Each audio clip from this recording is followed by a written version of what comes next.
It's the 23rd of the 5th, 2025. The time is 10 minutes to 11 and your boy Cameron CC is abhorrently late. But over the next 10 minutes, we're going to go through all the nuts and bolts, everything you need to know going into the Monaco Grand Prix race weekend. In the first instance, let's set the table as far as the Drivers' Championship. Your boy Oscar Piastri is leading it going into this race weekend on 146 points, gapping therefore Lando Norris, aka Dustin from Stranger Things, to the tune of 13 points, half a race win, a third place or so.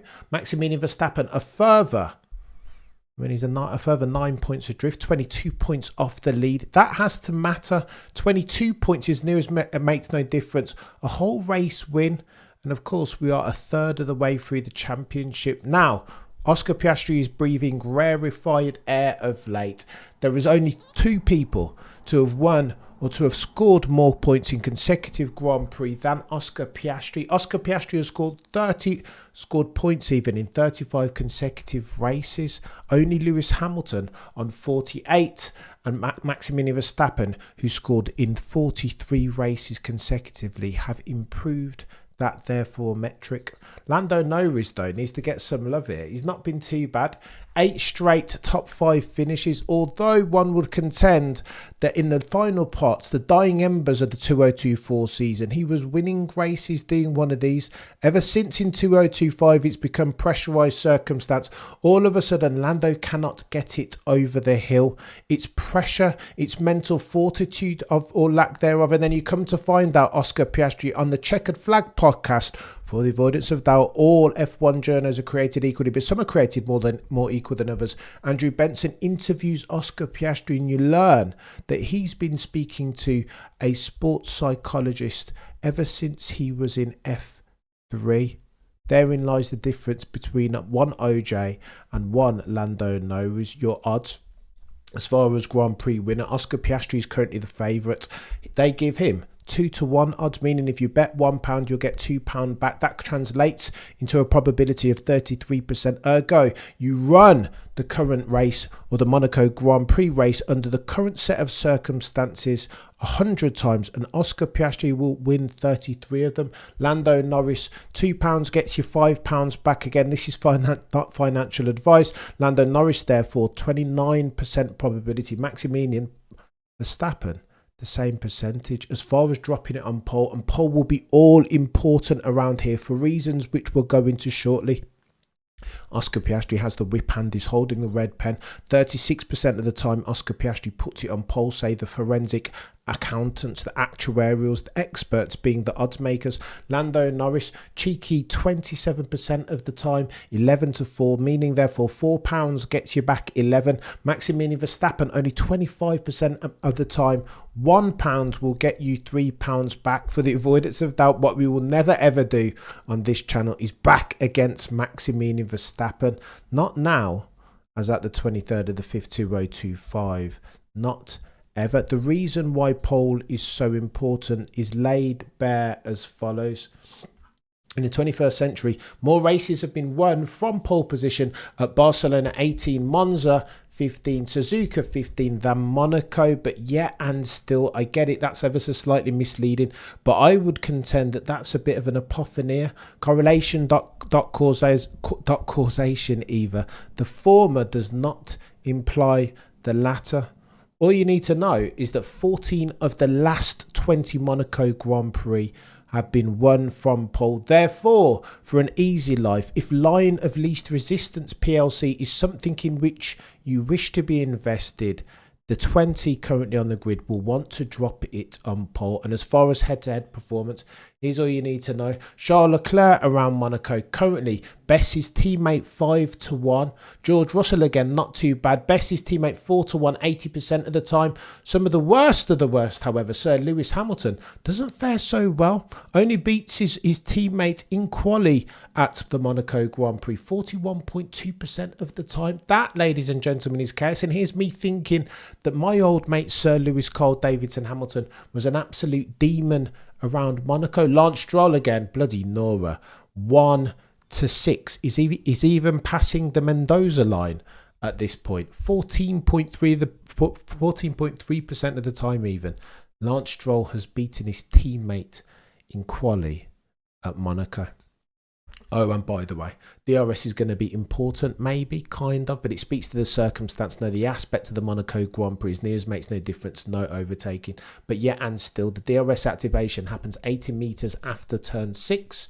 Detection, even the activation point, happens 18 metres after turn 19. That's the start finish straight. Will there be any overtaking around here? Probably not.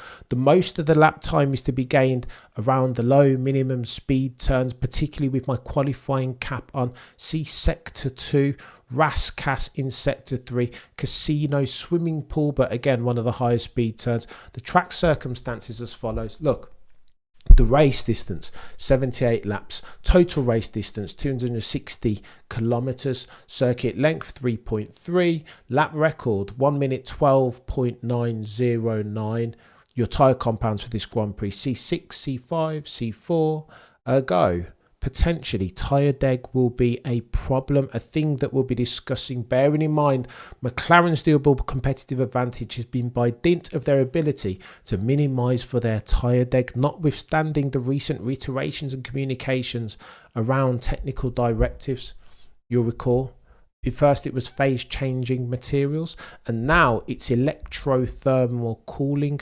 Potentially the likes of Red Bull, Mercedes, Scuderia, Ferrari will have taken a step on and closed the gap convergence settings as far as the advantage that is McLaren's in their MCL39 is the lateral energy. And again, you'll recall that most of these turns, the track circumstance is clockwise, therefore, and by the way, front limited, not rear limited. Rear limited is your quick circuits, I don't know, your fast high speed twisties, Maggots and Beckett, Silverstone, Spa, Eau Rouge, etc. To be rear limited, let me get this straight, look at me confusing. Front limited, quick turns.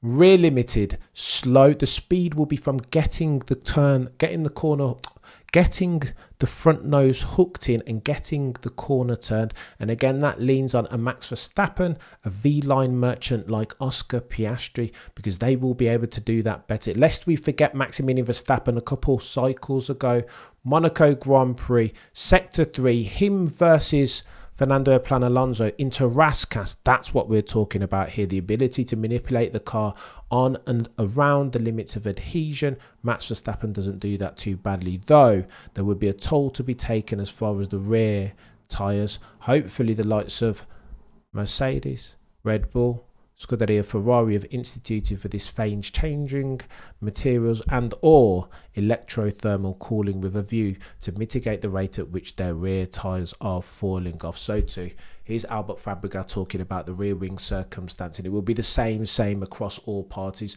Normally it's medium and a bit of low downforce rear wing. This will be high downforce or each and every single time because it's one of the slowest tracks on the grid. McLaren will bring an all new high load rear wing, of course. Red Bull same, all new high load rear wing spec. So too, Mercedes, they're bringing their 2024 high load rear wing, and Ferrari bring themselves their 2024 high load rear wing spec. It is all high load rear wing so that they can get around those low minimum speed turns. So too, this is important, probably the most important. You will recall last year it was techier than techie things as it became a bit of a procession. There was an early red flag, everybody came into pit, nulling and voiding therefore any stakes and uncertainty as far as the race outcome. It was a one stop and then it became boring. Charles Leclerc managed for the front, everybody else had to fall in line. Oscar Piastri was quick, but he never had himself a chance. Therefore, going into this race weekend, the FIA said, let's roll the dice. Let's change the circumstance, because what we can't afford to have, if we intend to have Monaco, keep Monaco as a going concern on the F1 calendar in 2025, we can't have another dodgy procession like we did in 2024. Therefore, let's play a joker. Let's mandate that these guys and girls have to stop at least twice. That way, if we get an early red flag and they all come into the pits, they still have to pit another time. Now, minimum compound stays the same. You got to use only 2 compounds, but you must be in the pits twice. Therefore, that means 3 stints. What are they going to do then, chat? Are they going to do medium hard, medium hard? Like, what's the play? So too, this matters.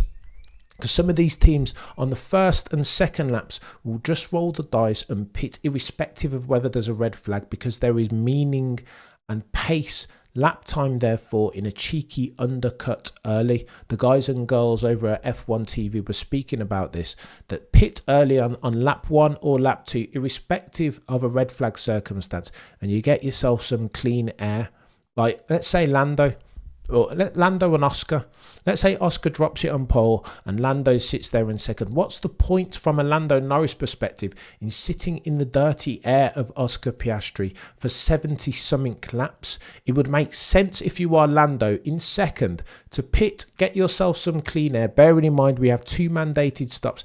Get yourself some clean air and come into play later on in the Grand Prix. I think it's genius. Listen, we always have the argument as to whether Monaco is worthy of mention, whether it's worthy of being a going concern on the calendar as at 2025. But I would contend it is potentially in this form, when it's intrigue and stakes, mandated two pit stops. I think this could get techier than techie. Things, chat, stay tuned. Back in a couple of minutes, 60 minutes, 59 minutes or less for a cheeky Monaco Grand Prix FP1. What are we doing? Yeah.